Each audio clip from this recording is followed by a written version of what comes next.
Bueno,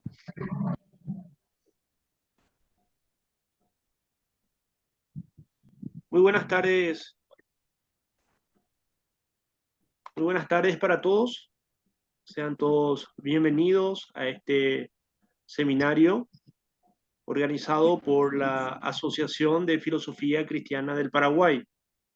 Es para nosotros realmente un privilegio y un honor contar con la presencia de pensadores, filósofos, abogados, sacerdotes, religiosos, religiosas y laicos comprometidos, digamos, con el pensamiento cristiano. Vamos a dar inicio a este seminario cuyo título es Implicaciones culturales de las ideas medulares de la filosofía medieval, con uno de los más grandes maestros de filosofía en Paraguay, o paraguayo, doctor Mario Ramos Reyes, conocido por todos, reconocido intelectual y probablemente el más conocedor del pensamiento medieval. Así que sean todos bienvenidos una vez más y damos inicio formalmente y oficialmente a este seminario. Todo tuyo, profesor. Bueno, muchas gracias, Ignacio, y gracias a todos los miembros de la Asociación de Filosofía Cristiana que organizaron estas charlas o estas presentaciones que yo titulé algunas ideas sobre el impacto cultural de la filosofía medieval. Y el título refleja un poco el deseo de síntesis, porque es imposible resumir 1000 años de historia y de pensamiento medieval en unas cuantas clases. Deberíamos dedicarles 1 año, 2 años y quizás toda una vida para agotar las riquezas de la filosofía medieval. Pero de cualquier manera, voy a tratar de esforzarme lo más que pueda en hacer una síntesis. Por lo tanto, lo primero que tendríamos que pensar es que un análisis de este tipo no va a ser exhaustivo, sino más bien indicativo.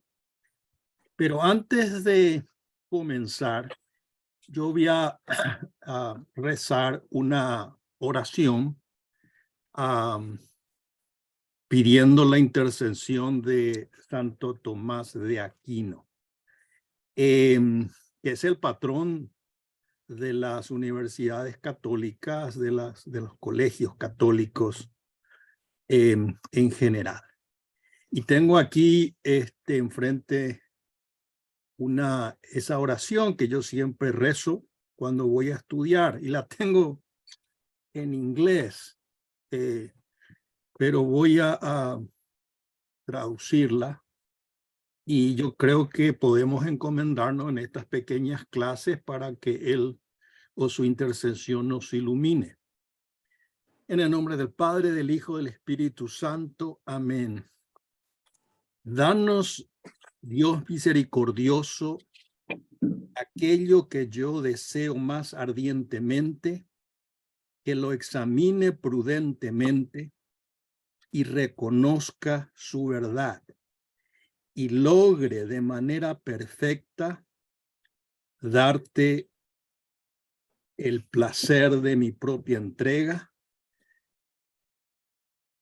en la gloria de tu nombre. Amén. Padre, amén. Espíritu Santo. Amén. Bueno, yendo a nuestro tema, yo quiero decirles a ustedes una serie de aclaraciones.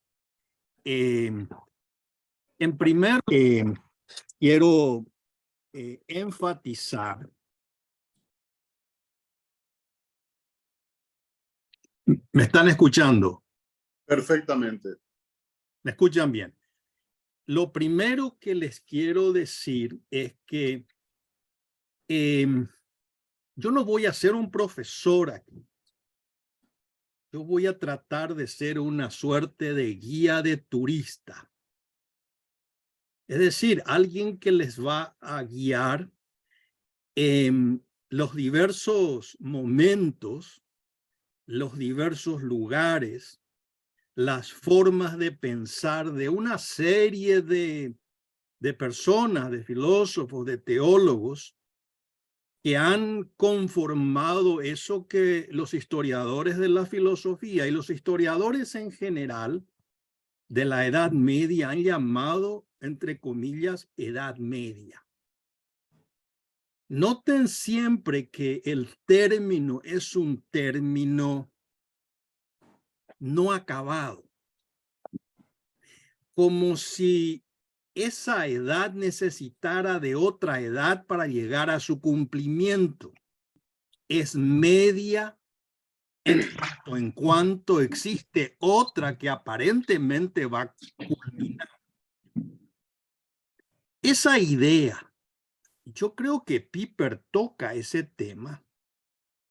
Le debemos un poco a Hegel, que es el primero en el siglo XIX que comienza a reflexionar, por lo menos de manera articulada, sobre un sentido de la historia, aun cuando nosotros podemos decir que él no es tan original, porque San Agustín ya reflexiona sobre el tema de la historia. Pero de cualquier manera es Hegel que toma el término medieval como algo inacabado, como esperando la culminación de una edad, la moderna, que va realmente recuperar ese camino de la ciencia, entre comillas, extraviado en los 1000 años de filosofía medieval. Por lo tanto, es un término cargado de una connotación. Repito, connotación, no denotación ideológica o prejuiciosa quizás. Como que la filosofía medieval o la edad medieval o la época medieval es una edad de madurez menor del pensamiento, esperando la madurez del pensamiento moderno. Yo creo que eso hay que despejar un poco o tener en cuenta. Y esto continúa y ha continuado enfatizándose esto a partir del siglo XIX y hoy continúa porque uno va a una facultad de filosofía en Estados Unidos y hay que elegir bien a dónde va a estudiar porque la mayoría no tiene filosofía medieval, algunas no tienen ni siquiera filosofía clásica. Bueno, es decir, como que el pensamiento comienza con el Renato Descartes. Entonces, yo creo que ese es un punto importante. Entonces, yo los voy a guiar y decir, enfatizar ciertos temas que yo creo que hay que pensarlos. Ahora, ¿quién soy yo para decirlo eso? Y bueno, soy un guía de turismo más viejo y conoce los vericuetos y qué es lo que uno puede mirar con más detenimiento, o debe por lo menos. Un segundo punto. Esta filosofía, siempre llamo filosofía. Después vamos a aclarar qué es lo que eso significa, o si es realmente filosofía. Ese es uno de los problemas, o uno de los temas. Esta filosofía medieval nosotros podemos decir, o yo podría decir con mucha certeza, que no es una filosofía argumentativa de manera exclusiva. No está conformada de una forma estrictamente utilizando algo muy clásico, silogística, de argumentos que parten de principios, premisas, segunda premisa y la conclusión. No necesariamente. Esta es una filosofía, acuérdense bien, que asume una tradición. Es importante la palabra tradición, tradere, del accipens, de aquel que va entregando un patrimonio y el otro lo recoge. Recoge el patrimonio clásico, Tampoco la filosofía clásica es una filosofía argumentativa. Es argumentativa, pero también es narrativa. Entonces, más de ustedes va a saltar y me dice, entonces la filosofía posmoderna es filosofía. Y yo le diría que sí. No argumenta, pero narra. La filosofía clásica hace las dos cosas. ¿Y quién es el ejemplo? Tom. Uno abre la primera página de la República y uno encuentra los personajes. Dramatis personae. El drama del debate en la República o en el banquete o en el Borgias. Entonces hay un debate, pero es un debate donde está como mezclado con una historia, una vida. La filosofía medieval sigue. ¿Dónde puede ser? ¿Dónde saca usted eso? Y lean La consolación de la filosofía de Boecio. Manlio Severino Boecio. Cómo él explica el drama fundamental de la filosofía, que es la muerte, o por lo menos el temor a la muerte, o el más allá. Y si quieren incluir a alguien más en esa narrativa, que no es exclusivamente un medieval, sino es un hombre bisagra, San Agustín, las confesiones. Claro, por supuesto, ustedes van a tener también filósofos argumentativos, Santo Tomás. Sus cuestiones disputadas, el modo de presentar argumentos, contraargumentos, agregarles un poco la refutación que podría venir de la autoridad y después su conclusión forma parte de un modo holístico de disputa. Entonces, los medievales cubren, digamos, la experiencia humana. Ni qué decir, y ahí ya no quiero entrar porque no tenemos tiempo, esa forma literaria de la suma teológica de la Edad Media que se llamó la Divina Comedia. Entonces la suma o las sumas es como una Divina Comedia argumentativa. La Divina Comedia de Dante es una suma teológica narrativa. En ambos casos nosotros tenemos el corpus, la cosmovisión medieval. Sigo un poco más. A lo largo de estas pequeñas charlas yo voy a enfatizar aquí y allá a Santo Tomás. A veces voy a enfatizarle a Agustín. Más de uno dirá, bueno, pero usted ¿qué es lo que es? ¿Es tomista o agustiniano? Eso es como que me pregunten con qué ojo yo miro el horizonte, con el izquierdo o con el derecho. Yo miro con los dos, gracias a Dios. Por lo tanto, el mundo que se inicia, y vamos a ver enseguida, y que se va a llamar mundo medieval o filosofía medieval, uno lo mira con el ojo de Agustín, pero después va a llegar la culminación allá en el siglo XIII, uno ve con el ojo de Santo Tomás, y entonces es una visión de toda la realidad completa. Evidentemente, yo creo en eso que a lo largo de la historia a veces ejercitamos más un ojo que el otro. Pero una cosa sí yo les puedo comunicar. El pensamiento medieval nos enseñó, si de algo pueden haber enseñado bien, es que no existe un pensamiento exclusivista que es una cosa y no la otra. Siempre es ambas cosas. No es argumentativo, tampoco es narrativo, es ambas. no es solamente privilegiar la realidad como tal y no el sujeto, sino es ambas cosas. No es como diría Kierkegaard en el siglo XIX, o esto o lo otro, o fe o razón, ambas cosas. Entonces, ¿qué supone? Una palabra preciosa que el mundo medieval saca del Evangelio, del Espíritu Santo. La armonía.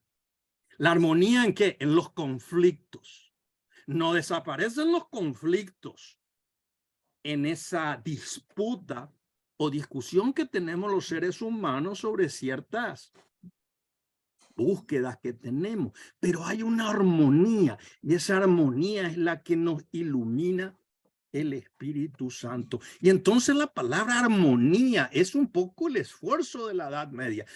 En tanto en cuanto va a comenzar separada fe y moral, fe y razón, va a llegar a tener una armonía en el siglo III y después va lentamente separándose después hasta que Descartes, heredero de ese nominalismo de finales del siglo XIV, inicia la filosofía moderna con una afirmación o con una concepción de la razón de prácticamente de forma o de concepción mecánica de la realidad y de la, digamos, de la aprehensión de la realidad, etcétera, etcétera. Entonces, dos ojos, Santo Tomás y San Agustín. No quiere decir que los otros no sean otros ojos, pero generalmente se pueden subsumir en esos dos. Buenaventura es agustiniano, generalmente. O uno lo puede ver con ojos agustinianos. San Anselmo, me atrevería un poco Tomás, aunque Tomás le refuta a San Anselmo, pero tiene un poco su mirada en algunas cosas, etcétera, etcétera. Tercer punto. Esta filosofía medieval es, como toda filosofía, y eso inicia en Platón, es el descubrimiento de la razón.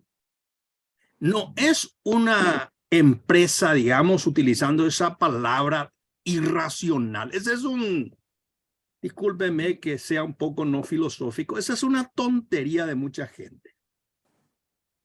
El filósofo medieval y el teólogo medieval era racional. Santo Tomás no decía que 2 más 2 era 5, ni que la inflación es una cuestión de la mente humana. Era un hombre de sentido común. El descubrimiento de la razón, pero también algo que realmente altera el pensamiento de la historia. La revelación que se recibe y se asume la racionalidad de la revelación. Cristo no es alguien que enseñó que 2 más 2 es 5. No. San Juan dice muy bien en el prólogo de su evangelio, el 4º evangelio, el logos se hizo carne. No dijo el sentimiento se hizo carne, no dijo el patos se hizo carne, el logos dice. Y el logos, ese es el logos que el griego llamaba logos.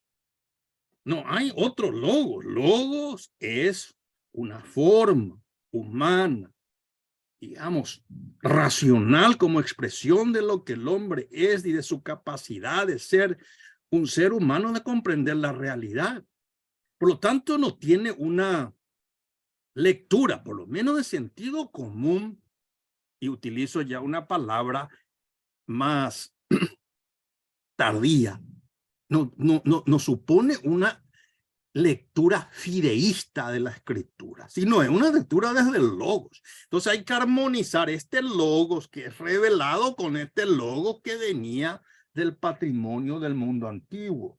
Y entonces Santo Tomás dice, Aristóteles, el filósofo, Noten que en Santo Tomás hay dos personas que él cita siempre como alabándolas. Uno es Aristóteles y otro es San Pablo.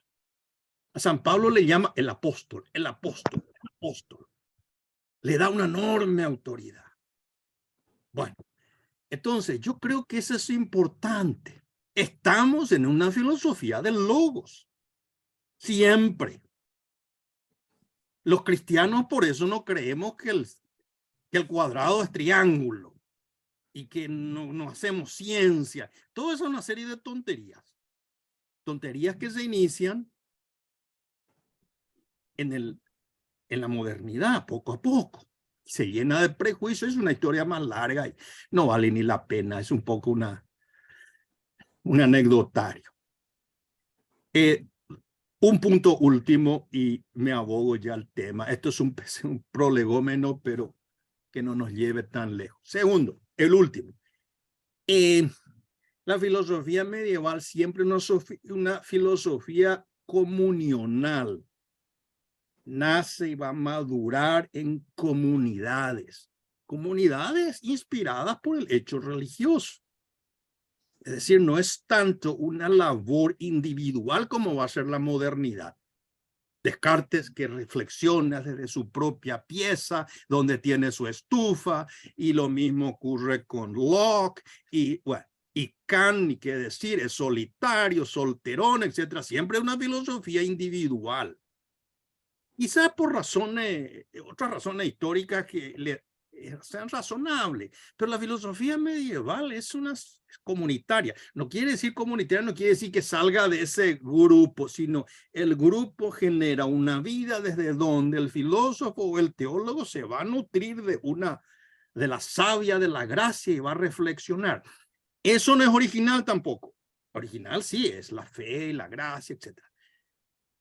El antiguo, Platón, Aristóteles tenían esa forma de filosofar en el diálogo, en la dialéctica, en el ágora, en el encuentro. Y entonces la filosofía era una suerte, utilizando una palabra actual que a la gente le encanta, era una construcción social. Hay que sacarle nomás la connotación de la palabra construcción, su implícita sentido antimetafísico. Una construcción en el sentido que hay una esencia propia del ser humano que se abre al diálogo y el diálogo va elaborando poco a poco ciertas conclusiones y esas conclusiones realmente nacen de ese choque de ideas, como dice Platón, que va de la mayéutica de Sócrates a la dialéctica y después va a la lógica, etc. Pero nace de, Aristóteles va a decir, nace de una ciudad. En la ciudad que tiene como virtud ¿qué? O debería tener la amistad. Hoy día eso no existe. No existe, ¿por qué? Porque el problema político hoy ya no es el problema. Es el problema que no tiene sustento metafísico y entonces somos átomos, ya no somos personas. Y entonces un choque entre sujetos. Y bueno, y tiene que haber un acuerdo, un contrato. Todo eso es ajeno al mundo antiguo. No existe la teoría del contrato en la política de los antiguos. El contrato vendría a ser algo quizás posterior, porque el ser humano es por naturaleza político. Eso es importante, eso, su propio ser le hace convivir, por eso es la amistad, que no significa la uniformidad y homogeneidad de pensamiento. Al contrario, está la diferencia fundamental en esas formas de pensar. Bueno, dicho esto, ¿cuáles son las preguntas? Y voy a sintetizar en 4 que los medievales tratan de contestar. Primero, ¿existe Dios? La primera pregunta. Segunda, ¿existe una moral objetiva? Segunda. Tercero, ¿cómo sabemos que la verdad existe?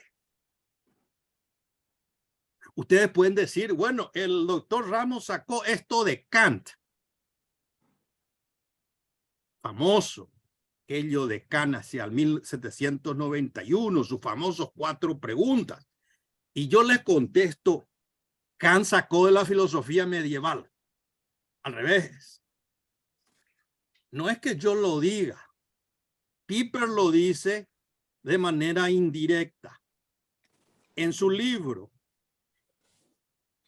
al inicio del libro, en el frontispicio del libro, hay una pequeña cita donde dice Kant, una cita que pone Piper, por supuesto, Piper es alemán, y dice fundamentalmente que muchas de estas verdades, habla Kant, que supone la filosofía, le estoy parafraseando, no es literal, se la saca de esas aguas cristalinas del Evangelio, dice.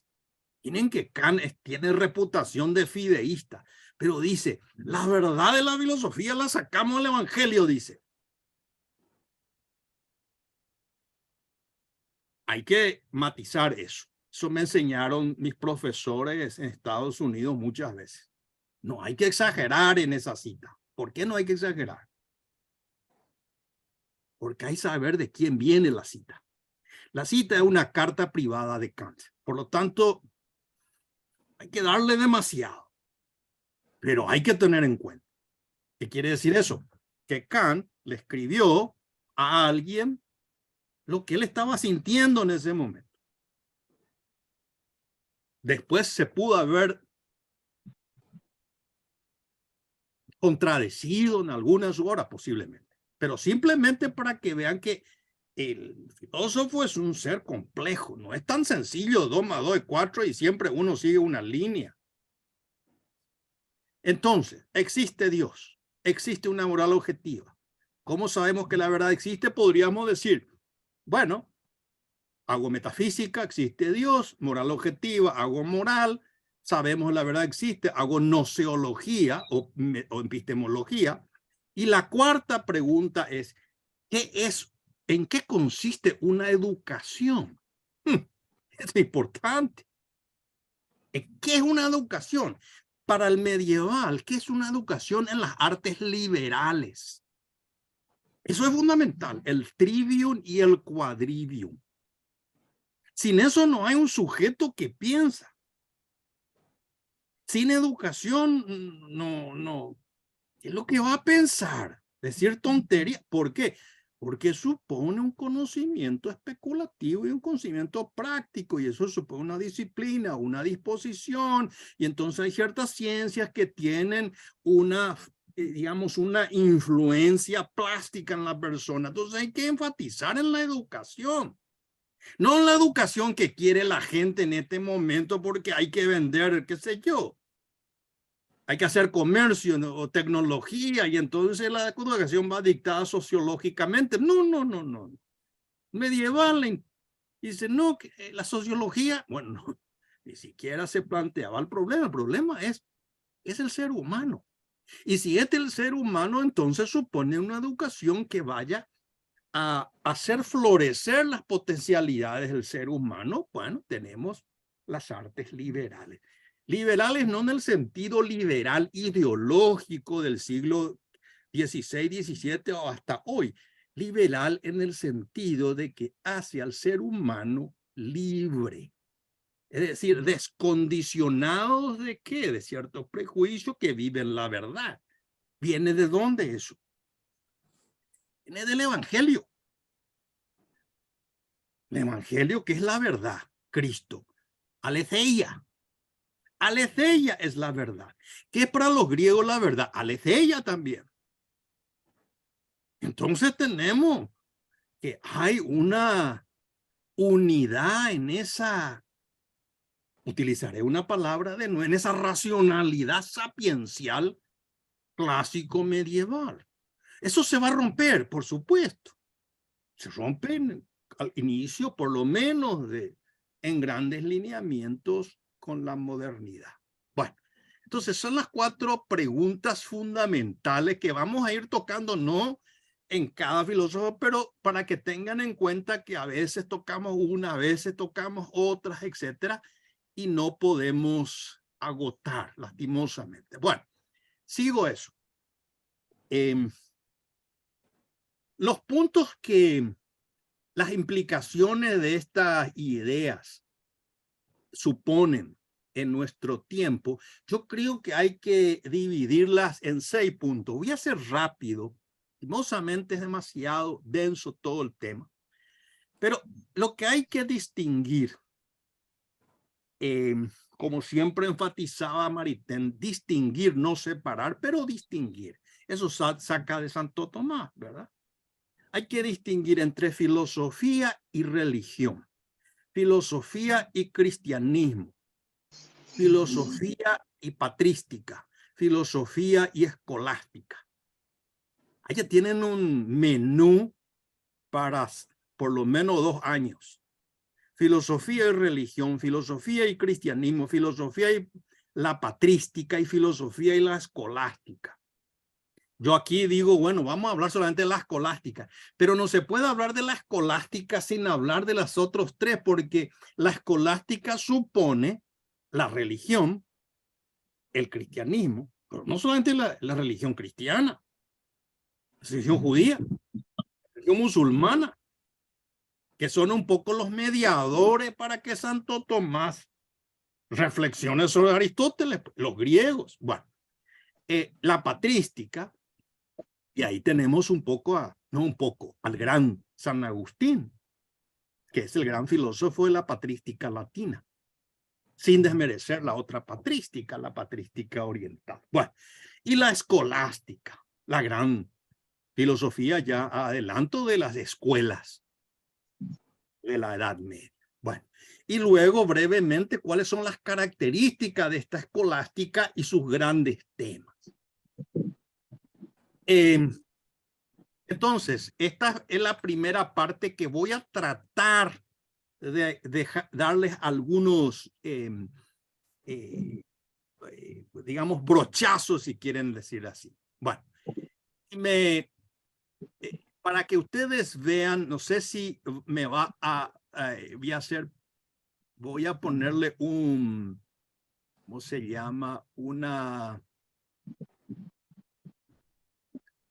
poquitito de paciencia y le voy a poner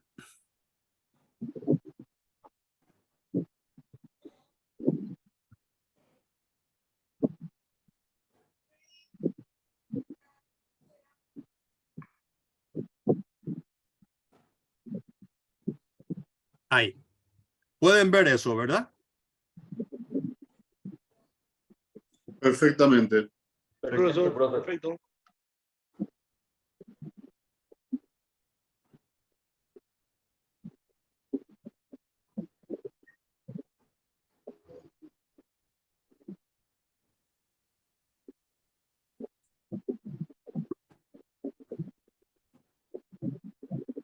Me escuchan, ¿verdad? ¿Cuál Perfecto. es la cronología de la Edad Media? La Edad Media es más o menos 1000 años, 900, 1000 años. ¿Cuándo comienza la filosofía de la Edad Media? 529 después de Cristo. Esa fecha es una fecha arbitraria en cierta caso, no tanto arbitraria, pero simbólica. Cierre de la academia por Justiniano, la academia de Atenas, de platónica, que todavía funcionaba. Y se funda Montecassino por San Benito. Esos 2 hechos ponen, digamos, el proceso histórico diferente respecto al mundo antiguo. El mundo antiguo cristiano y el mundo antiguo pagano, los 2. Otra dinámica, otra lógica, otra forma de considerar las cosas. Y ahí uno tiene digamos, en un proceso muy interesante las distintas perspectivas medievales. San Anselmo de Canterbury, Pedro Abelardo, San Bernardo con la mística, Pedro Lombardo con el pensamiento más racional. Hay una distinción ahí entre ambos.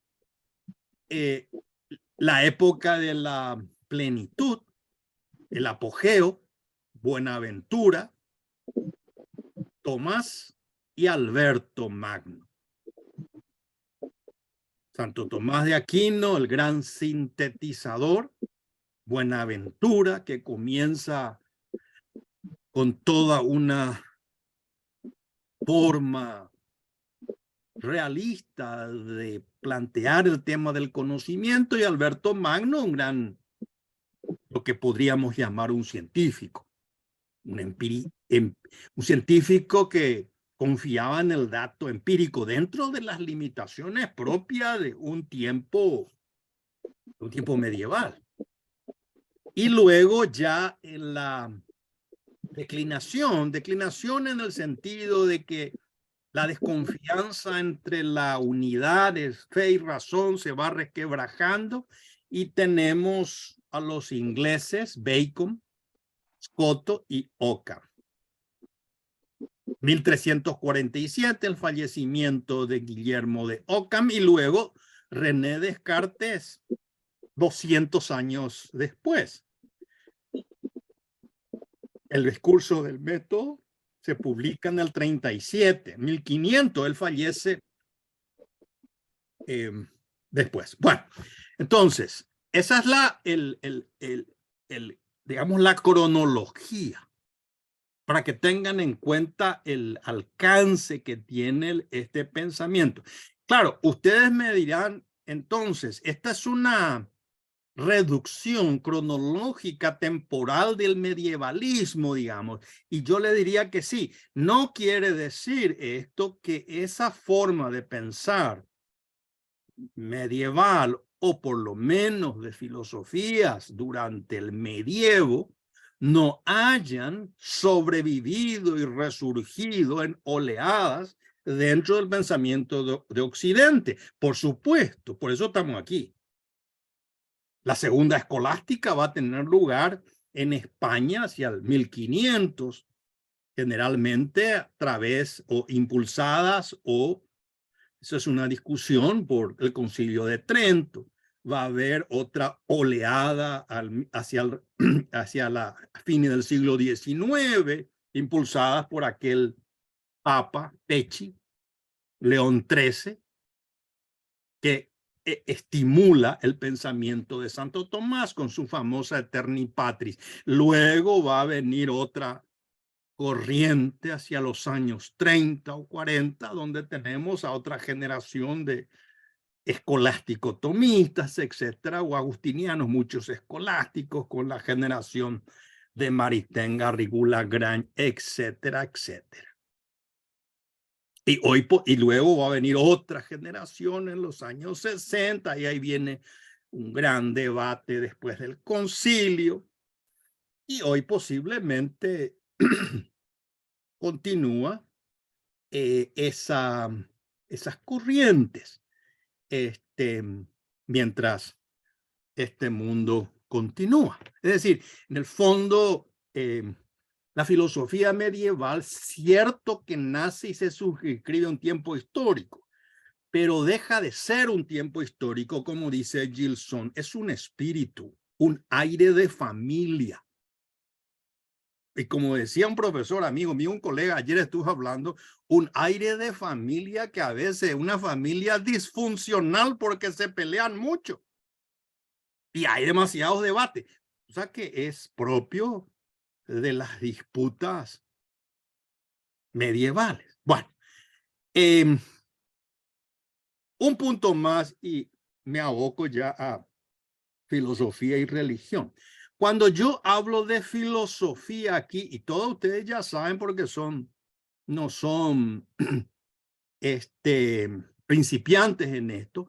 Filosofía, estamos hablando aquí de una concepción clásica de la filosofía en general. Habrá algunos que medievales que objetarán aquí y allá, pero generalmente el esquema es la filosofía clásica. Hay una lógica, hay una filosofía especulativa, hay una filosofía práctica, y la razón tiene una forma de actuar, una forma de conocer, una forma de crear. Tiene fundamentalmente también una lógica. O esa razón sigue cierto ordenamiento lógico.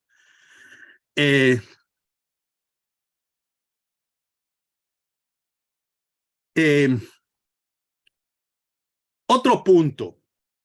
Esta filosofía medieval, cuando llamamos filosofía, viene de los clásicos. Llamo clásico aquí, o clásica, a esa edad que se inicia con los griegos y va a culminar al inicio de la filosofía moderna. Una filosofía clásica.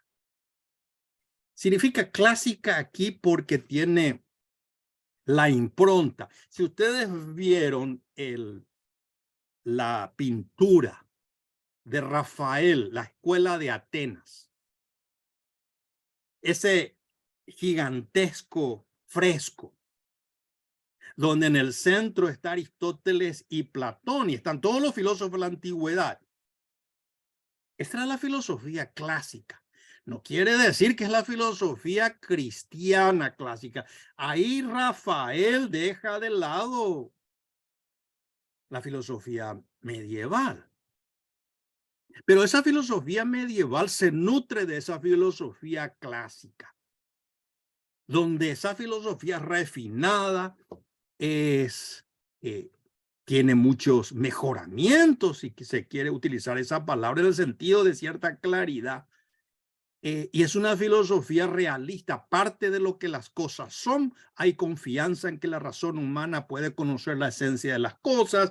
Hay una confianza en el conocimiento objetivo de los actos humanos. Se puede vislumbrar lo que es la felicidad humana, etcétera, etcétera. Es decir, hay un realismo, res cosas, parte de que las cosas son independientes del sujeto y suponen conocimiento del ser, parte de hecho de una metafísica, bueno, o por lo menos una filosofía natural que se va elaborando lentamente hasta llegar al ser en cuanto ser. Esa es la filosofía medieval y la filosofía clásica. Todo ese esquema se va a romper en el mundo moderno. Y vamos a tener otra forma de pensar, o se va a tener otra forma de pensar. Hoy día, por eso, imaginarse la filosofía clásica medieval antigua a veces es muy difícil porque estamos en un esquema estrictamente moderno. Nuestra educación es moderna, nuestro lenguaje es moderno, nuestra forma de considerar la ciencia es moderna, nuestra forma de considerar la filosofía es moderna. Y aunque nos llamemos católicos, somos modernos. Algunos ya son modernistas, que es incluso peor. Un punto sobre esto. Fíjense que Kant, en el siglo XVIII, llama filosofía de la razón pura. Siempre recuerdo este énfasis del doctor Vicente Sarui. Dice, filosofía pura. ¿Qué quiere decir filosofía pura? Limpia. ¿Limpia de qué? Limpia de religión, sentimiento, inclinación, afecto, historia, todo, pura. Y entonces, ¿qué va a ser la filosofía? Y bueno, tiene que ser como la física. ¿Y cómo hacer esto de la ética? Y bueno, ahí viene el imperativo categórico de Kant, que es una especie de fórmula. Fórmula independiente de los afectos, el deber por el deber. Ya no se habla de la felicidad. En Kant, ser ético es poder llevar una vida miserable. Pero todavía eso es ético. Bueno. Entonces, esa es otra forma. Entonces, nosotros a veces, desde ahora, tenemos una mentalidad del deber en la moral. El antiguo no pensaba así, ni se planteaba. El tema es Tenemos que ser felices. ¿Cuál es el fin de la política en los clásicos? Y ahí incluyo a todos. La felicidad. Hoy día plantear eso es un absurdo. ¿Por qué? Porque hoy se pone en entredicho que exista el bien, que exista la felicidad. La felicidad es cualquier cosa que una persona puede sentir. Entonces es un caos. Porque se perdió ¿cuál? La raíz, la tradición, ¿cuál? La realidad misma. Entonces se inventa. Algunos elaboran algo más o menos razonable, otros inventan. Entonces se va, en cierta manera, degradando el conocimiento humano. Entonces, eso es un poco, está en el filósofo medieval, en el especulador en el sentido de que va escudriñando lo que las cosas, no es especulador en el sentido financiero.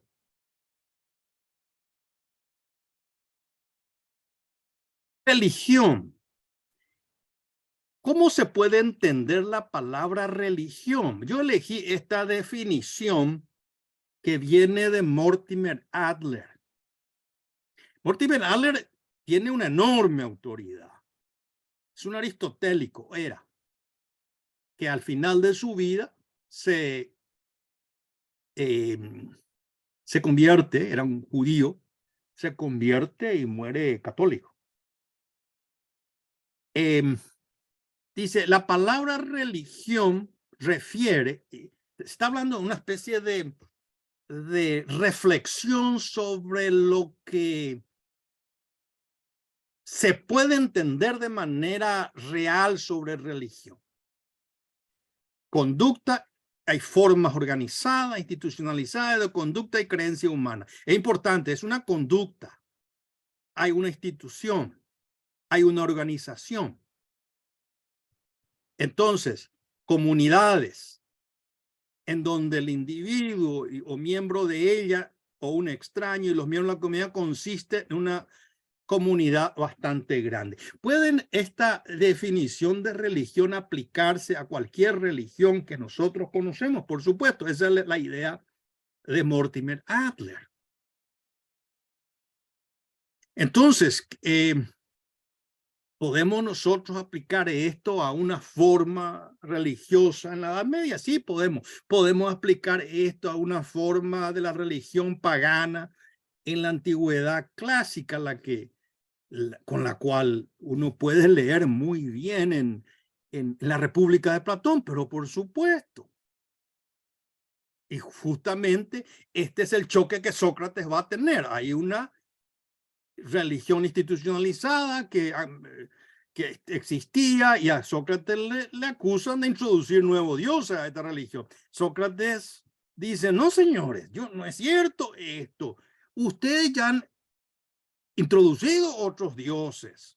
Y eso está muy bien al inicio de la República. Cuando Sócrates mismo hizo, acá ya hay otros dioses que vienen a través del Pireo, dice el famoso puerto. Están importando, no me vayan a acusar a mí. Pero de cualquier manera, el punto es que hay una filosofía que tiene en cuenta el dato religioso, y en eso es serio. Es decir, es un dato de la realidad. Eso contrasta con el pensamiento actual. ¿Qué impacto? En que como que el hecho religioso es un hecho que está ahí, subjetivo, irracional, que no hay que tener en cuenta, que no tiene ninguna implicancia, como si fuera que no es parte de la experiencia humana. El medieval dice, pero hay que considerar esto. El filósofo griego también hace eso. Veo que ahí afuera todo está lleno de dioses, dice Platón más de una vez. Uno dice, bueno, está diciendo en serio, es una forma de decir, no, hay una consideración fundamentalmente de una tradición histórica que embebía la forma mítica o de conocimiento del hombre antiguo. Brevemente, ¿qué supone eso? Hay un credo, hay preceptos, hay un culto y hay una distinción, confusión, como quieran llamarle, entre lo sagrado y lo secular. Eso es importante. Se cree en algo. la creencia. Por eso van a ver ustedes que los medievales, al inicio del medievo, dice Tertuliano, creo porque es absurdo. Creencia, tengo un credo. Y todo lo que todo lo que estos filósofos están diciendo es verso. Creo. Preceptos.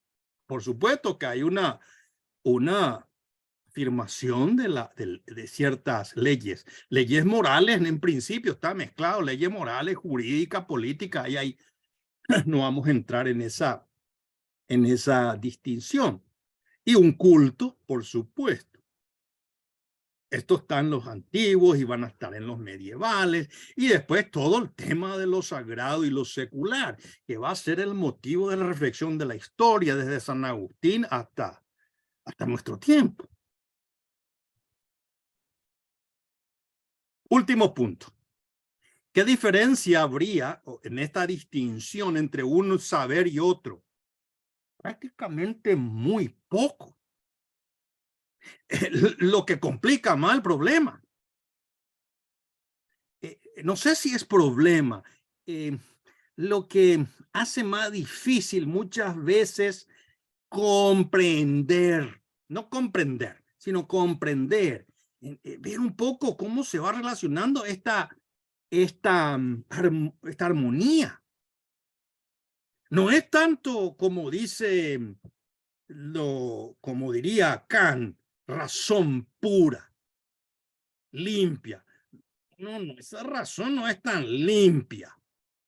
Esa razón tiene un sujeto o ejerce un sujeto que nació en una familia. Esa familia tiene una religiosidad que le da un significado de la vida. Y ese sujeto está buscando racionalmente el significado de la vida, pero su religión también tiene un significado de la vida.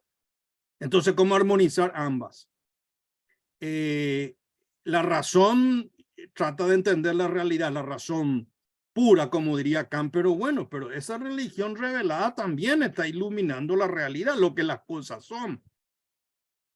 Quizás hay una ligera variante en el tercer punto. La filosofía es cómo vivir una vida feliz, es la razón práctica, la razón del actuar. No voy a detenerme en eso ya. Y la religión también, hay una forma, quizás no es estrictamente una moral de orden natural, sino ahí ya entra un hecho crucial que vamos a ver enseguida con el cristianismo, ¿verdad? Que supone una vida de santidad y supone ya el mundo de la gracia. Bueno, y por último, la filosofía a inicio comienza así. Hay una narrativa explicativa, hay una argumentación, y la religiosa, por lo menos las pretensiones de las revelaciones monoteístas, las pretensiones, yo utilizo esa palabra. Sí, o sea, entiendan de manera muy cuidadosa. Pretensión significa una hipótesis que exige ser verificada. Entonces, todas las revelaciones monoteístas son pretensiones reveladas. O hay una revelación al pueblo judío, hay una revelación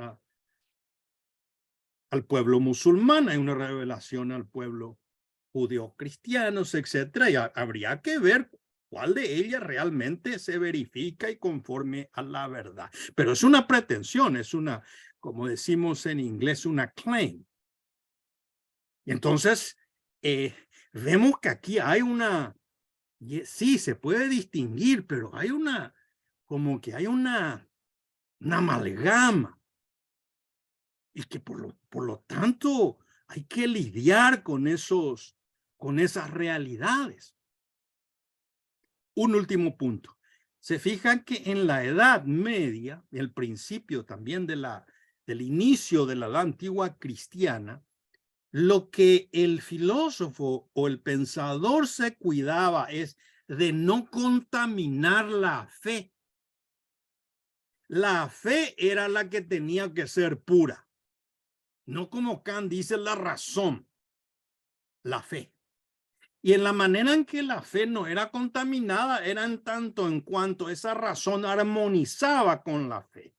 Por lo tanto, lo que se cuidaba como algo precioso era la fe. Entonces, tengo que cuidar mi fe, tengo que cuidar mi fe.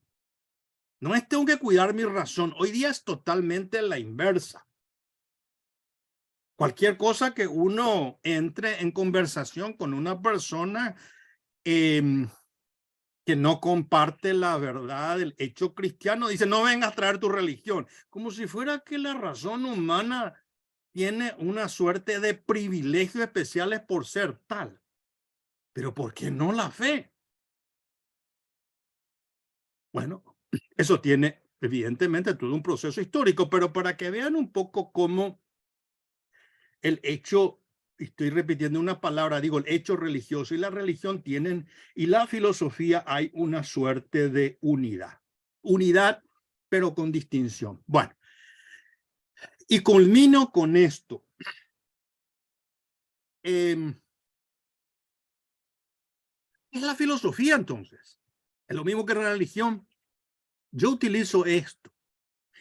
Si la filosofía es un planteamiento respecto a la realidad, surge o motivado por el asombro, dice Aristóteles.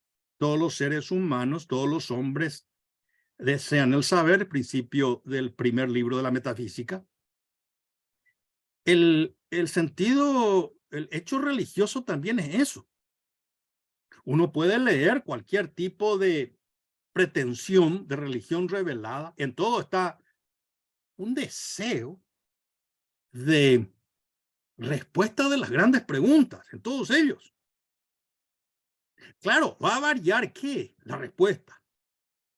Va a variar fundamentalmente en que la filosofía va a suponer un cierto presupuesto, que es una racionalidad, un logos, que quizá no está en ciertas religiones no cristianas. Quizás la tradición hindú o del hinduismo mejor, la tradición del budismo, aunque es más discutible, etcétera, o ciertas revelaciones o pretensiones de revelaciones que son más de una palabra, la palabra que va a decidir un poco cómo uno maneja su racionalidad, etcétera, etcétera. Entonces, en el fondo, la filosofía es como ese sentido religioso, es como nuestra racionalidad.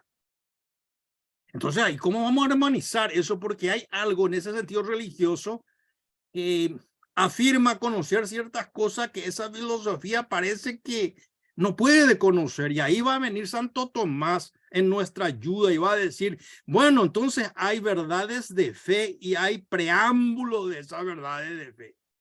Así como en la Constitución hay principio y hay preámbulo. Y entonces, ¿qué podemos afirmar? Como todo realista, que nosotros comenzamos a reflexionar con lo que sabemos. Esa es nuestra tarea. Y eso es algo común a cualquier condición humana. Por eso todos somos filósofos. Y esto también dice Kant. Todos somos metafísicos, porque todos nos preguntamos. Y entonces ustedes me pueden decir, bueno, entonces una persona religiosa que encontró la verdad y se convirtió también en un filósofo. Y sí es, porque se plantea preguntas. Ahora, ustedes me dicen, bueno, entonces no tiene una forma argumentativa y quizás, posiblemente. Bueno, y eso supone una educación, como dirían los escolásticos. Bueno, y concluyo esto. Si nosotros queremos hacer una evaluación entre el horizonte clásico y el moderno, es decir, la filosofía que nace con los griegos y culmina en el siglo XIV con los últimos escolásticos, los nominalistas. Después hay una ruptura y comienza el pensamiento moderno.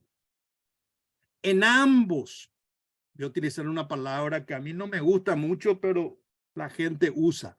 En ambos paradigmas, en ambos modelos, A mí no me gusta porque es mal aplicada. Esa es una palabra platónica, como si fuera que el paradigma es ese modelo etéreo, pero de cualquier manera, utilizando lo que hacen en filosofía de la ciencia, dos paradigmas. Los clásicos y los modernos reflexionan sobre los límites de la razón. Eso está en Santo Tomás, eso está en San Buenaventura, eso va a estar, por supuesto, en los nominalistas, etc. Eso va a estar en Descartes, va a estar en Hegel, va a estar... Bueno, Nietzsche ya no, Nietzsche reacciona con todo eso y dice, no existe eso de la razón, eso es, bueno, eso es una crítica a la razón desde Nietzsche. Pero también hay una reflexión en los medievales, en los antiguos, una fe religiosa, fe cristiana y fe católica en el medievo. En la modernidad hay una delimitación de esa fe en los filósofos modernos, algunos toman en cuenta, otros dejan de lado, etcétera, etcétera. Ahí viene la gran división o la gran división de la iglesia con la reforma. 1547, etcétera, etcétera, y hay un rechazo de la razón en nombre de la fe que viene con Lutero. El famoso observación que hace Lutero, palabras durísimas contra Aristóteles, ¿verdad? Y la razón como una prostituta del diablo que se vende al mejor postor, etcétera, etcétera. Pero, ¿cuál es mi punto? Siempre hay una reflexión entre las dos, entre estas realidades. De una manera o de otra, se toma en cuenta o para rechazar o para afirmar como armonía o como síntesis, etcétera, etcétera. Pero en el mundo posmoderno actual, y ahí tendríamos que analizar cuándo comienza, por qué, qué significa eso, pero para que sepan ustedes y tengan un poco una información de esto, hoy en el mundo posmoderno ya no enseñamos nosotros desde la fe y la razón. Ya no hacemos eso. Decimos nosotros desde la creencia y desde la racionalidad. Y cuando decimos, incluyo también a muchos filósofos cristianos, a muchos filósofos católicos.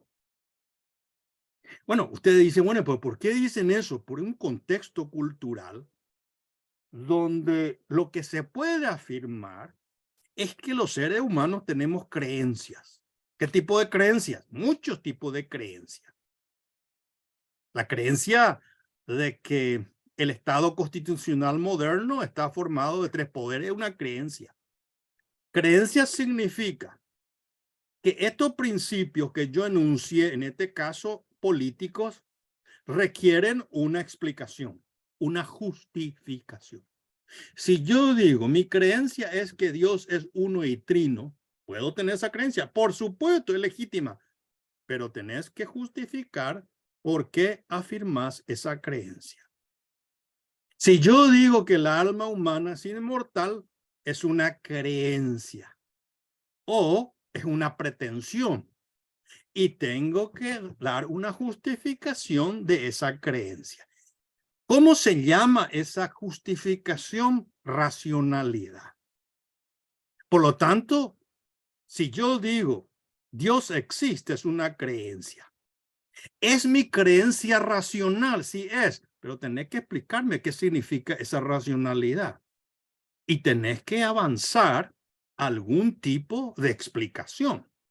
No existe una creencia por la creencia, sino tiene que haber cierto tipo de justificación, voy a citar esa palabra.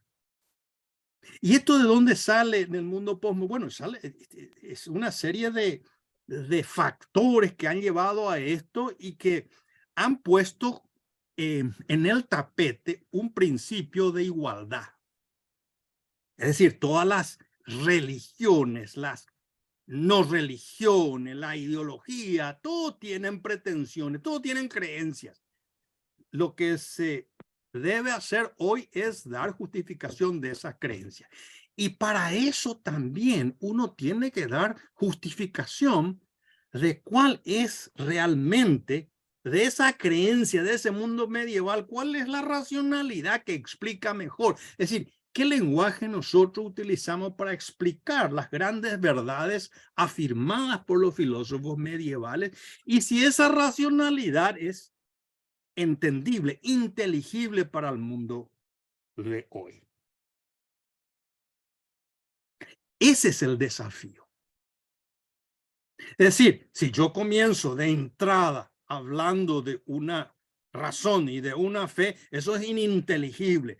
Entonces, lo que hace el horizonte posmoderno es decir, vamos a hablar desde la creencia.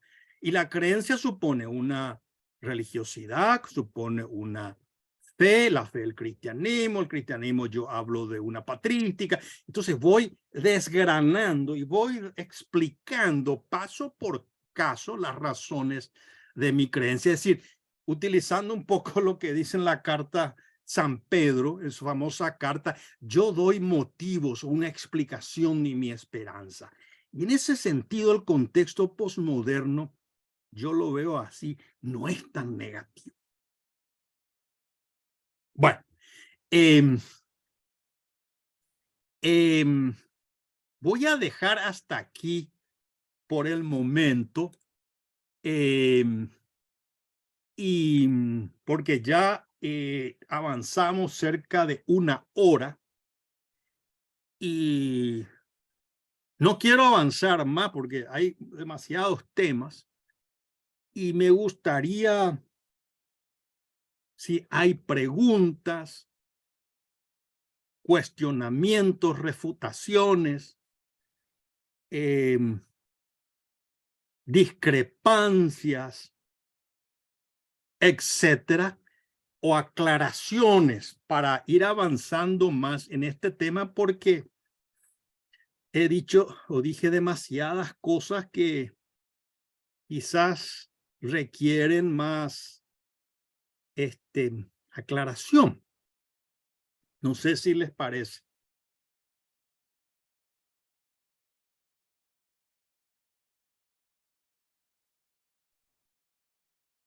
Carlos. Sí, hola, profe, ¿me escuchas? Como le digo a mis alumnos, si no preguntan, les voy a preguntar yo y va a ser más, van a tener más vergüenza cuando yo les llame. Profe, ¿me escuchas? ¿Hay alguna pregunta? Observación. Fue todo claro. Hola. Aristóteles dice que un argumento o una observación puede ser clara o oscura. Si es clara, no hay argumentación. Si es oscura, tampoco, porque vamos a argumentar algo que ya es oscuro. Por lo tanto, toda explicación filosófica, decía, es gris. ¿Por qué? Porque solamente lo gris la razón humana puede argumentar. Profe, ¿me escuchas? Hola. Preguntas, observaciones. Profe, Profe, ahí Carlos, ¿no creo escucha, que no nos Carlos? escucha él, ¿no? Creo que no nos está escuchando el profesor Víctor. Profe, creo que, vamos a ver. Víctor, ¿Me escuchas bien, profe? no te escucho. ¿Viste? Ah, ok.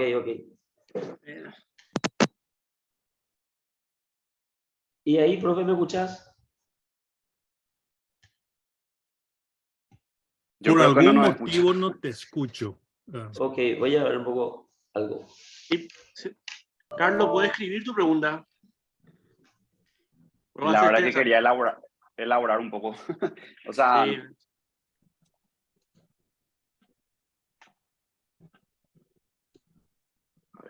A ver. No nos está escuchando, creo. Qué pena, Hola. chavo. Profe, ¿no escucha, profe? Hola. Profe, ¿vos me escuchás?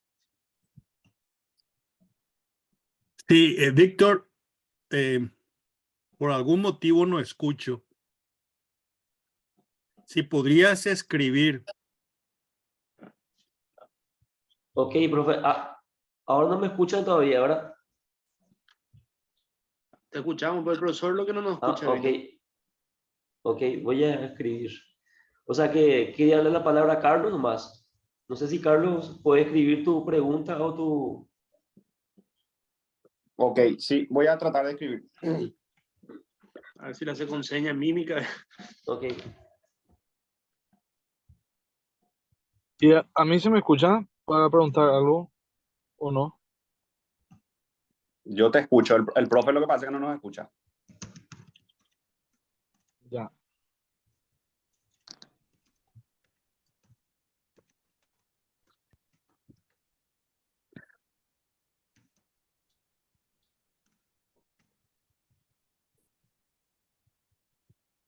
Voy a escribir mi pregunta también. Algo ocurrió y no puedo escuchar, no sé qué le pasó.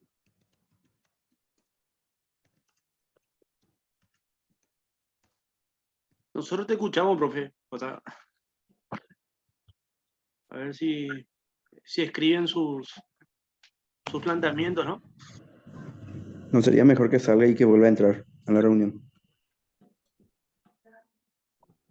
Pero él,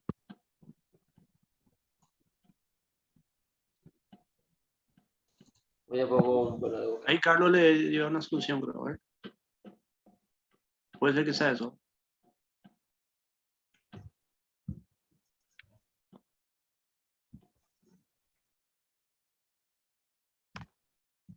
Yo no les escucho, es cierto. Yo no les escucho, pero no sé por qué. Está todo prendido.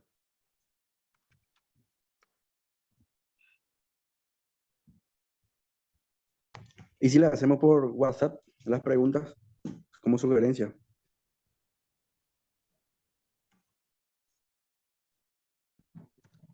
Y no más. podemos hacerle la pregunta por el chat y el que nos responda.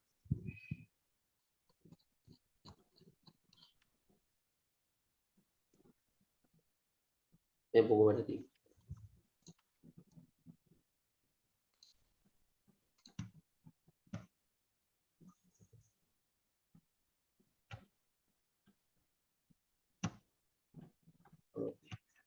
Ahora no puedo escribir tampoco. Tampoco yo. Uf, ya deshabilitado.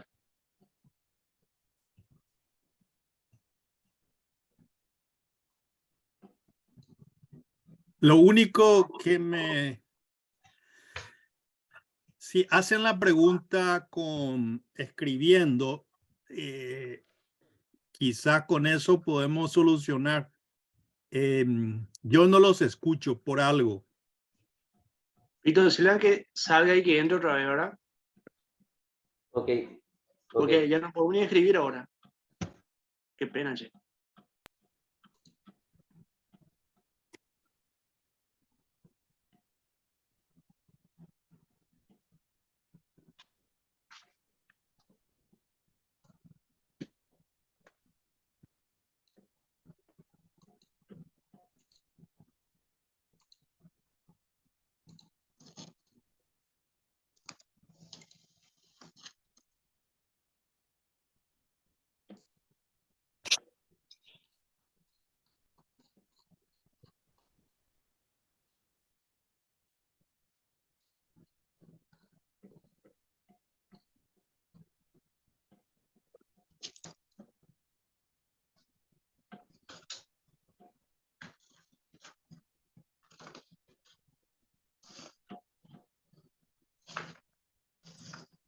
Si pueden hablar.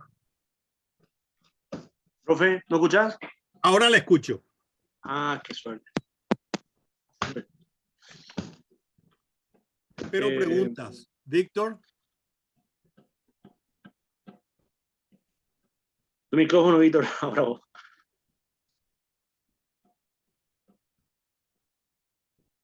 Tu micrófono, Víctor. Ahora algo no escucha. Viste, Ahí está. ¿Ahí me escuchan? Perfecto. Perfecto. No, profe, solamente quería darle la palabra a Carlos porque él levantó la mano para hablar primero. Y después Fray Marcelino también levantó la mano para hablar. Creo que tenemos dos preguntas seguidas. Profe, ¿me escuchás? Sí, Profe, este texto que nos diste de Copleston, ¿verdad? Dice, o sea, comienza diciendo algo así como que durante toda la modernidad prácticamente nunca se habló de la filosofía medieval, ¿verdad? Sino prácticamente recién a fines del siglo XIX comienza, digamos, a analizarse directamente, se pasaba de Platón a Descartes, ¿verdad? Y él dice, o explica que la gente, o sea, fundamentalmente se entendió que como la filosofía medieval no fue capaz de distinguir, digamos, entre filosofía y teología, es que prácticamente no se podía hablar de una filosofía en esta época, ¿verdad? Y realmente para lo que estuve empezando a leer, ¿verdad? Los primeros, o sea, él empieza diciendo como el prolegómeno de la patrística y todo lo demás, ¿verdad? Y se ve que, digamos, como que la necesidad de argumentar, sobre todo ante, por así decirlo, los no creyentes, digamos, los primeros padres de la iglesia se empezaron a valer de los fundamentos, digamos, filosóficos, ¿verdad? Entonces, o sea, ¿cómo se opera y finalmente esa distinción entre filosofía y teología? O sea, ¿cómo se le vuelve a dar, digamos, ese sitial a la filosofía medieval gracias a qué tipo de distinción, digamos, ¿verdad? O sea, ¿cómo se hace ese análisis? pero lo que pasa es que no entiendo la observación de Copleston. La observación de Copleston, así como me estás diciendo, no recuerdo, no tengo aquí el texto, pero una de las cosas que no hay que hacer es generalizar. La filosofía moderna rechaza la filosofía medieval. Mi respuesta es una respuesta mucho más matizada. Depende de quién, en qué momento y por qué. Hay que matizar eso. Entonces, la pregunta ¿es filosofía lo que hacen los medievales? Sí, es filosofía realista. ¿Es teología? Sí, también es. ¿Cuál es la labor que van a tener los escolásticos? Distinción. Distinción entre el límite de la razón y lo que la razón puede conocer sin auxilio de la fe, y donde la fe, que es la iluminación de esa luz que viene de lo alto, nos muestra ciertos misterios que en sí mismos no son ininteligibles a la razón. La Trinidad, por ejemplo. Entonces, esa falsa, yo creo, falso problema de que, bueno, esto es teología, como si fuera que esto es teología y esto no tiene una autoridad. Entonces ellos no son filósofos, son teólogos, y recién los filósofos son los modernos. Eso es no entender los términos del problema. Es ambas cosas, pero ambas cosas son racionales. Ese es mi punto inicial. El verbo se hizo carne y habitó entre nosotros. El logos habita entre nosotros. Y entonces esa teología también es un esfuerzo racional. Tiene otras premisas, por supuesto. Y entonces esa es la distinción que va a hacer un poco Santo Tomás. Entonces no hay ahora, que pueda haber un complejo de el medieval respecto o aquel que cultiva, digamos, una filosofía utilizando un término genérico tomista respecto a un moderno. Y entonces uno se siente disminuido porque uno invoca la fe. Bueno, pero eso es un complejo de inferioridad absurdo. Al contrario, yo tengo la iluminación de la fe, que es otra racionalidad. Y el moderno, al contrario, va disminuyendo esa comprensión. Al punto de que hoy ni fe ni razón. ¿Y dónde estamos? en tinieblas. Entonces, yo creo que ahí viene un poco cómo entender los términos del problema. Evidentemente, culturalmente, hoy estamos rodeados por una cultura en la cual el hecho religioso es un hecho irracional, es un hecho irrelevante, es un hecho no científico, y toda una serie de prejuicios. Pero esos prejuicios son prejuicios de, como diría Bacon, prejuicios de una tribu y una tribu ignorante. Entonces, lo que yo en este curso dice, señores, hay un patrimonio que hemos olvidado y hay que recuperar esto porque es demasiado rico. Entonces nosotros ahí vamos a comprender mejor esa sabiduría, porque es una sabiduría. Y la fe es una cuestión que me ayuda a la comprensión racional de mi inteligencia, si se pudiera decir así. Entonces, lo que pasa es que tenemos, Hegel mismo dice, necesitamos saltar con bota de 7 leguas sobre el mundo medieval. Bueno, lo siento, Hegel, pero vos no sabías ni qué era la filosofía medieval, porque como dice Piper, citas una sola vez y estás citando mal, que sí que ni siquiera leyó. Es más, no leemos nosotros. Entonces, ese yo creo que es la enorme labor.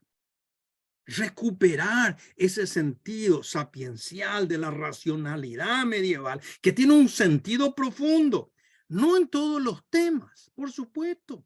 Es más, el sentido de matizaciones, de humildad del hombre medieval digamos, es digno de destacar. Entonces, por eso yo creo que hay que sacarse un poco ese complejo. Que una persona que cultive una filosofía de tipo clásica, tomista, de cualquier tipo de orientación, tiene la misma categoría de racionalidad que un hombre moderno, un hombre que se llama moderno, que en el fondo, y utilizo algo que dice un colega mío aquí, Edward Fesser, dice, la gente invoca lo que él llama, Fesser llama la última superstición. ¿Cuál es la última superstición? La ignorancia respecto al pensamiento clásico. No saben nada, inventan cosas. Entonces, una persona seria tiene que decir, espera un poquitito. Yo podría estar en desacuerdo con Santo Tomás, pero Santo Tomás dijo esto y lo otro. Y hay que tener en cuenta. En ese sentido, ambas, la teología y la filosofía, utilizan la razón. Van a distinguirse en que uno utiliza un tipo de premisa, la otra otro tipo de premisa, hay una armonía, puede haber una separación, etcétera, etcétera. Pero hay todo con eso, ¿qué es lo que el mundo medieval va a crear? En el sentido estético incluso. Un mundo inmenso. ¿Inmenso de qué? De belleza. Si hoy este mundo postmoderno tecnológico no puede recrear la catedral de Notre Dame. Tienen que ir a los archivos del mundo medieval para ver qué es lo que estos señores estaban haciendo. Y ahí ya simplemente toco ese tema del sentido comunional. ¿Cómo sabemos quién construyó una catedral medieval? No sabemos porque era una comunidad la que construía. No era uno solo, sino una generación tras otra. Y entonces aquello era una belleza en el cual el telos era ¿cuál? El telos era la sabiduría divina. Y una sabiduría que comienza lentamente a construirse con la racionalidad humana, con la geometría humana. Eso dice el Gilson. No solamente con la fe, dice el Gilson, sino con la geometría. Es decir, hay una racionalidad, si ustedes quieren llamarla instrumental, pero también hay una sabiduría teleológica que mira a qué. Mira Era Dios. Estamos formando una montaña en el sentido de crecimiento de la búsqueda. Yo miraría así.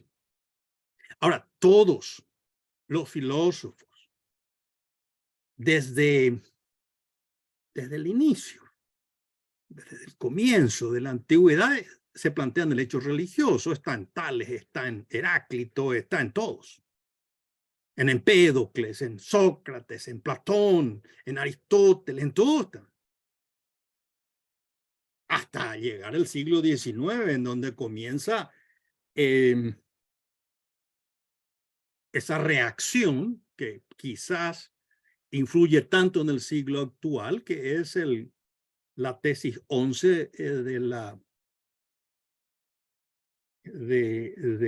lo que Marx escribe sobre Feuerbach, que lo que hay que hacer es transformar el mundo y no interpretarlo. Entonces ahí cambia todo, una forma de pensar, pero en el fondo, en la condición humana, aun cuando se pide un cambio, un hacer, y no realmente pensar de cómo se tiene que hacer el cambio, existe esa pregunta en la condición humana. Y esa pregunta tiene respuesta a esa doble vía. Y termino con esto, que si les puede ayudar a ustedes que son conocedores de teología. En el último capítulo, en el último párrafo del libro del padre Giussani, el fundador de Comunión y Liberación, ese libro que se llama El sentido religioso. En el último, hay una pregunta, no sé si es una pregunta, no recuerdo bien parafraseando, pero es una pregunta de decir, bueno, en este momento el sentido religioso, esa racionalidad humana nos lleva a plantearse el tema de ¿qué? Del misterio. El misterio originario de esa razón. Y ahí uno se topa con ¿qué? Con la revelación. Es decir, como que el misterio viene y me dice, esto es. Ahora, ¿cuál es la pregunta que uno se hace ahí? Toda esa búsqueda que yo he tenido racional sobre ese misterio no puede no ser verdadera o considerada, dado mi deseo de saber. Tanto deseo saber y especulo y estoy buscando que esa es mi dignidad. Y entonces esta revelación, este misterio me revela, no puede ser irracional. Tengo que considerar esto, tengo que tomar en serio esto. Porque si no, ¿quién soy yo? Alguien que especula racionalmente, que tiene un deseo y al final termina, como dice Shakespeare, en el cuento de un idiota. Soy un idiota. Porque un idiota solamente puede creer que las preguntas últimas, racionales, que uno ha estado buscando su vida y la humanidad ha estado buscando son las preguntas de un idiota. Por lo tanto, la revelación es una fantasía, una leyenda. Yo creo que hay que tomarse más en serio la racionalidad humana y esa búsqueda. Uno tiene que tomarla en serio. Y ahí incluyo a todos. No solamente de conocer, sino de vivir. Yo siempre digo que la filosofía a uno se le juega la vida. Para mí la filosofía no es una profesión. ¿Qué va a ser una profesión? Bueno, uno utiliza para ganarse la vida, pero eso no quiere decir que sea una profesión. Ese profesor de la Universidad de Boston decía, creer que la filosofía es una profesión es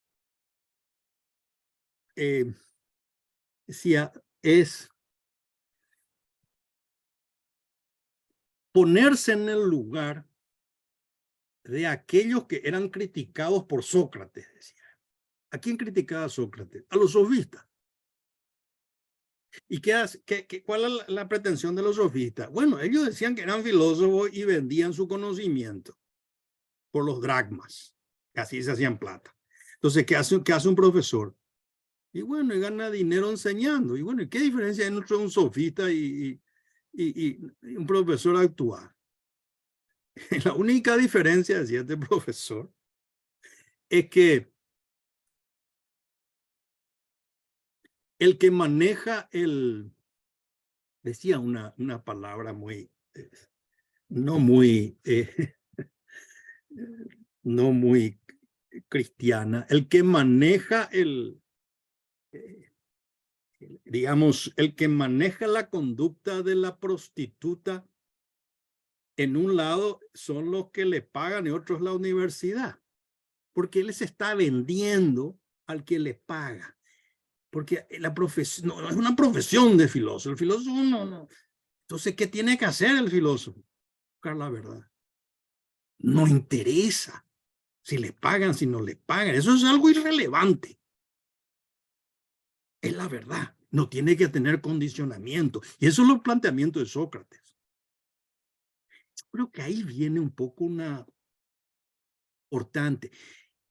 Eso se hacía en la Edad Media muy bien. Ustedes me dicen, bueno, pero eso porque era un mundo de comunidades religiosas, de los votos evangélicos. Perfecto. Eso va a venir, va a tener una larga historia. ¿Verdad? Y esa es la historia también que está en Sócrates.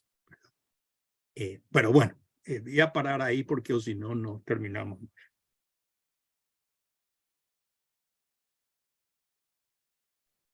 Ignacio, quería preguntar algo, levantaste la mano hace rato. Sí, pero le voy a ceder acá al caballero que está en el vehículo antes que yo, sin problema. Ok. No sé si va a preguntar.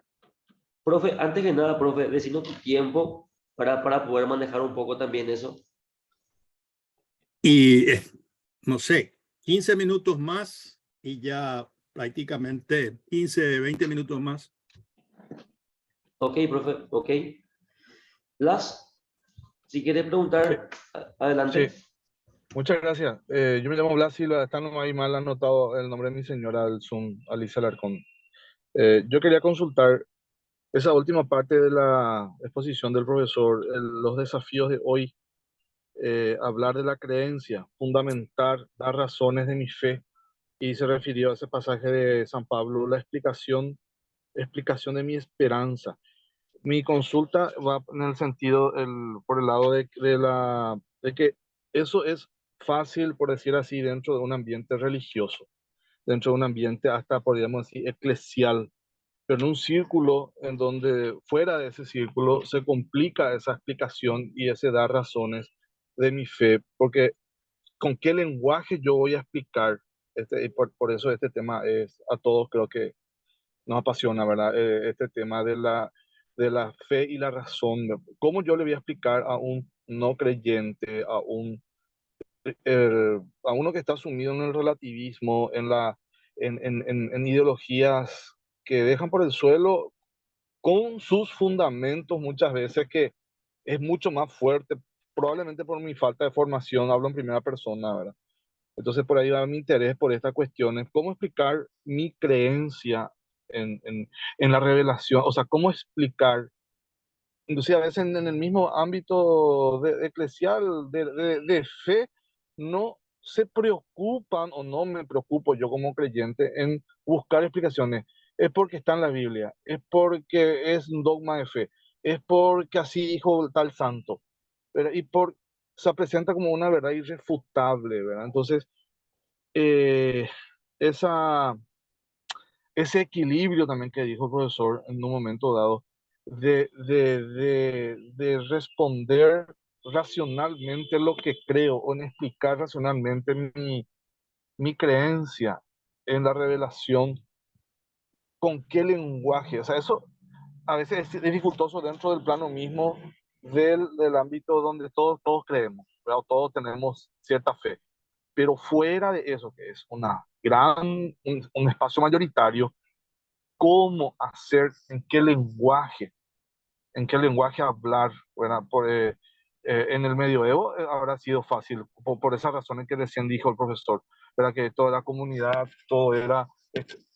Pero hoy día en un mundo secularizado, toda la fuerza hasta, podríamos decir, irrefutable del modernismo y del posmodernismo que está metido en la Universidad Nacional, hablar de estas cosas en filosofía, yo tuve la experiencia de estar ahí, es una cosa de loco.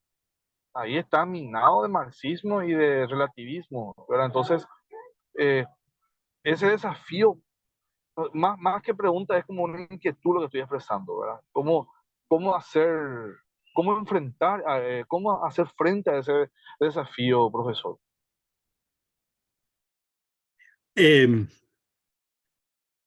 Muy buena pregunta. Me gusta mucho la pregunta.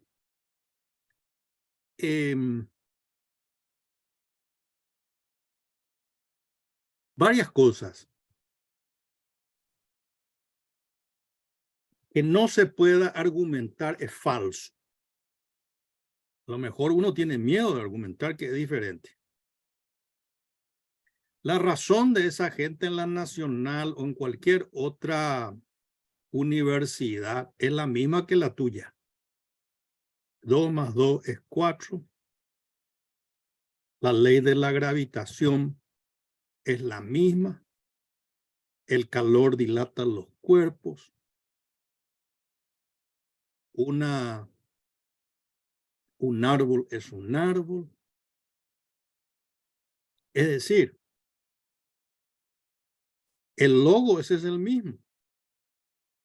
Los sentidos son los mismos. Ahora, lo que puede ocurrir es que uno no sabe absolutamente cómo armonizar, conjugar, elaborar una forma de presentar cualquier tipo de justificación que parta de qué. La tarea del filósofo es descubrir los presupuestos básicos. ¿Cuáles son los presupuestos básicos? 5 sentidos: memoria, imaginación. El hombre es mortal. Ese es un juicio. Ese juicio tiene compuesto de qué? Conceptos. Un concepto afirmado por otro concepto. Ese es un juicio. 3 juicios juntos es un razonamiento.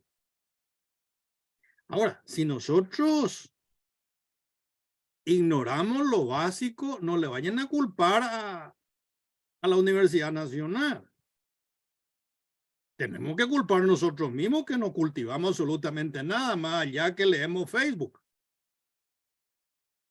Nadie comprende la realidad y la forma de conocer si no estudia profundamente y por horas.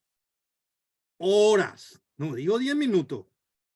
Si una persona no está dedicada a estudiar por lo menos 5 o 6 horas seguidas de un texto serio, no vayan a esperar que el Espíritu Santo venga y le ilumina a ustedes. Y eso va para el santo también. No vayan a creer que porque el santo ya tenía sabiduría. El santo tiene santidad. Es una genialidad moral, si se quiere decir así, pero no tiene sabiduría. Podría no tener. Santo Tomás tendría, pero no porque ser santo, porque se esforzaba. Y ahí viene la disposición, la disciplina, una serie de presupuestos o de virtudes, de disposiciones con el fin de ir poco a poco ir absorbiendo eso. Es un poco la virtud de la curiosita, que no es la curiosidad moderna, sino es un poco estar en búsqueda de formas de comprender mejor la realidad. Y eso supone echar mano al patrimonio de 2000 años. Y entonces uno dice, bueno, he leído yo alguna vez lo básico en filosofía. Por supuesto que uno se va y se asusta de gente que está diciendo 3 chácharas en la universidad. y no sabe uno por dónde empezar. Y entonces le dice la crítica de Marx de la religión y usted no sabe ni qué es religión, ni qué es lo que Marx se refería con religión. Ahora, eso no se aprende por no sé, por el Espíritu Santo. Eso supone esfuerzo y hay que estudiar. Y hay que estudiar mucho. Y yo le diría, hay que rezar mucho también. Justamente para que el Espíritu Santo te ayude a estudiar. Y entonces, cuando uno comienza y dice, ¿cuál es el presupuesto básico? Bueno, los primeros principios del conocimiento. Principio de identidad, principio de no contradicción, principio de causalidad, lo básico. Sócrates es ateniense, Sócrates no es ateniense, los dos no pueden ser verdaderos al mismo tiempo, en el mismo aspecto. Eso es lo básico. Y entonces uno ve que un posmoderno lo único que hace es contradecir el principio de no contradicción. Y entonces uno le expone, pero no vayan a esperar que él escuche eso. No, a lo mejor ni escuche y se pone nervioso. No importa, no importa. Pero lo importante es que uno se sienta seguro. No digo que la filosofía sirva solamente para eso. La filosofía no es una apologética que uno estudia acá y aprende y después va a refutar a los otros. No es para eso. Ahora sí, uno necesita aclarar y justificar. Uno tiene que estar preparado. Uno tiene que saber las razones de su propia creencia. Eso dice San Pedro muy bien. ¿Para qué necesita esos presupuestos? Para clarificar. Vení que yo te voy a explicar lo que yo creo. Este es el principio lógico, este es el principio primero, este es el principio segundo. Y esto yo digo por saber práctico, y esto yo digo por saber especulativo, y este es saber creativo. No probándolo, sino exponiendo, mira esto.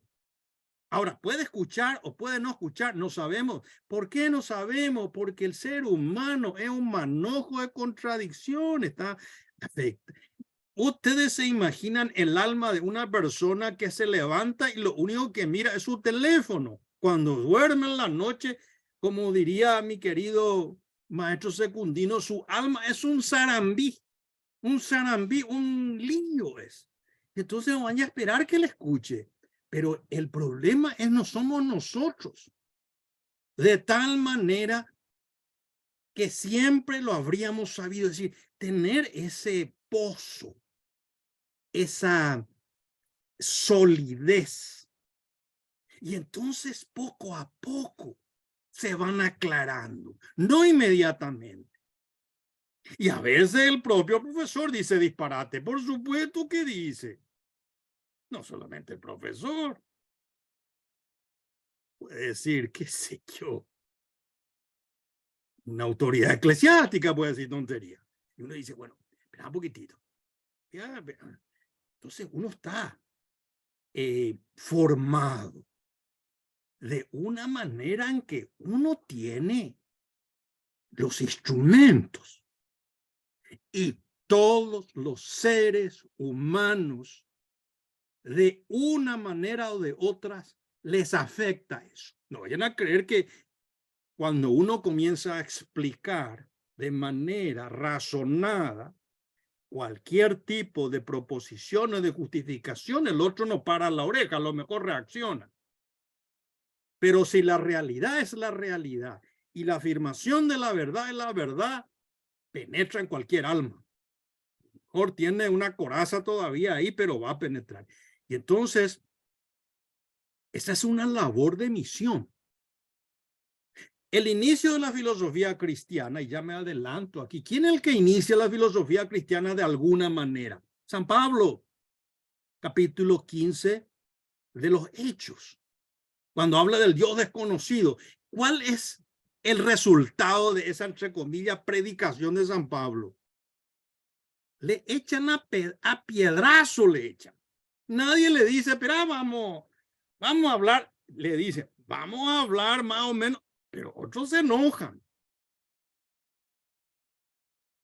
Puede decir, bueno, pues San Pablo no era un filósofo. Todos podemos matizar esto y vamos a ver, pero mi punto nomás es, la tarea del filósofo es descubrir, clarificar los presupuestos básicos del conocimiento humano. Entonces uno tiene que saber No se puede aprender por ciencia infusa. Que uno se sienta ya por estar bautizado, ya sabe todo. Y que si yo invoco la escritura no es una forma de invocar. Eso sería una especie de fideísmo. La escritura es razonable. Entonces yo necesito explicar. Yo comienzo de... Y entonces uno tiene que comprender un poco qué es lo que hacían los medievales. Y otra cosa que también es falso. Y en lo medieval era fácil para ellos explicar. Eso no es cierto. No es cierto eso en un mundo que venía de los bárbaros. No es cierto eso. En algún momento, por supuesto, es más fácil dentro de un convento que afuera. Pero no quería decir que toda la cultura era muy fácil. No. Ahora que existía más reposo, más quietud con el fin de reflexionar, posiblemente. Pero eso ya depende de nosotros, que encontremos realmente esos momentos en donde realmente se aquieta el alma para conocer las cosas.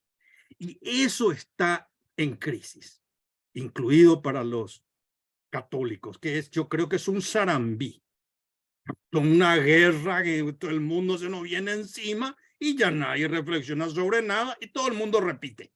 Repite sin pensar. Hay que pensar un poquitito. Y además,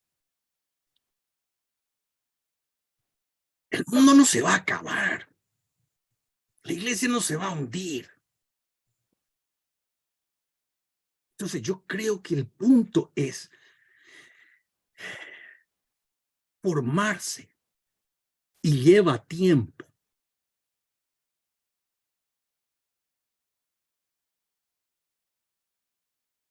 Una pregunta más. Quisiera nomás recordar esto que está mencionando con una anécdota de Santo Tomás referente al estudio y la oración, que no pueden estar separados. En un filósofo cristiano tienen que estar estrictamente unidos la oración y el estudio. Cuando Santo Tomás de Aquino no entendía bien una cuestión para una disputación o para una presentación solemne de una lección, iba ante el sagrario y rezaba hasta las lágrimas y salía iluminado, ¿verdad? Entonces, aquí nomás quiero, profe, comentar lo que dijiste, ¿verdad? Que tenemos que sentarnos a estudiar y buscar penetrar en lo más profundo de las cosas, ¿verdad? Porque nuestra naturaleza es justamente eso, conocer aquello que realmente es. Profe, yo quisiera preguntarte algo, profe, antes de terminar, ¿verdad? Hace rato mencionaste que hay 4 preguntas medievales. ¿Existe Dios? ¿Moral objetiva? ¿Cómo sabemos que la verdad existe? ¿Y en qué consiste la educación? ¿Verdad? Y la pregunta por el ser, profe, ¿dónde queda ahí? ¿O esas 4 preguntas resumen esa pregunta por el ser? Pero la pregunta por el ser está en la primera pregunta. En la pregunta metafísica por excelencia. Es la pregunta por el ser. ¿Cuál es el ser? En cuanto a ser, el ser creado, todo eso supone metafísica. Aristóteles, por ejemplo, no comienza con eso porque él es un pagano, ¿verdad? Pero él concluye en eso. Y entonces, tampoco él habla de metafísica, ¿verdad? Él habla de filosofía primera. Entonces podríamos decir, la pregunta sobre Dios es la filosofía primera.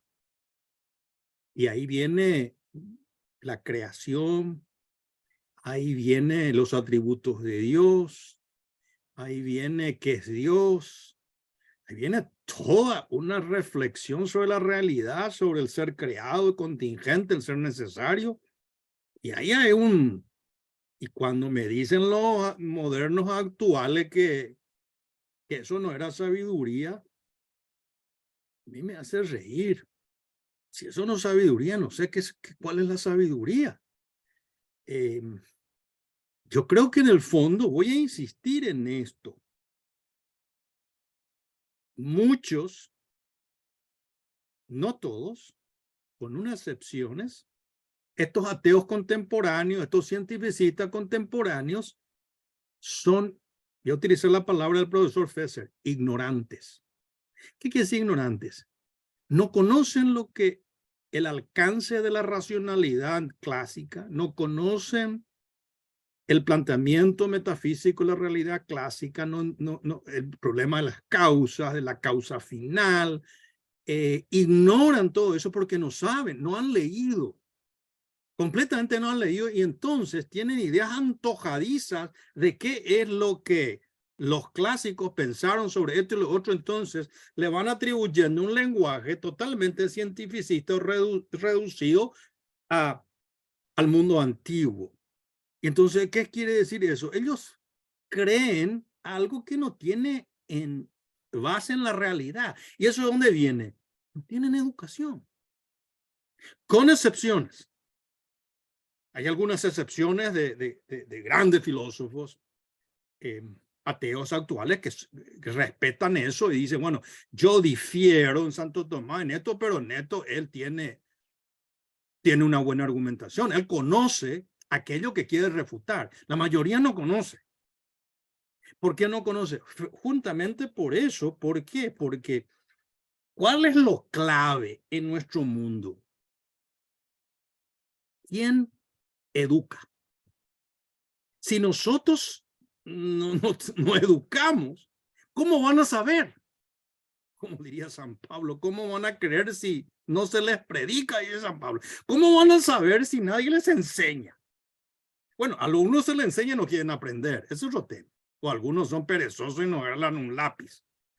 Pero si uno tiene las posibilidades de ir profundizando y leyendo, reflexionando poco a poco, pidiendo consejo, porque los temas son difíciles, los temas son largos,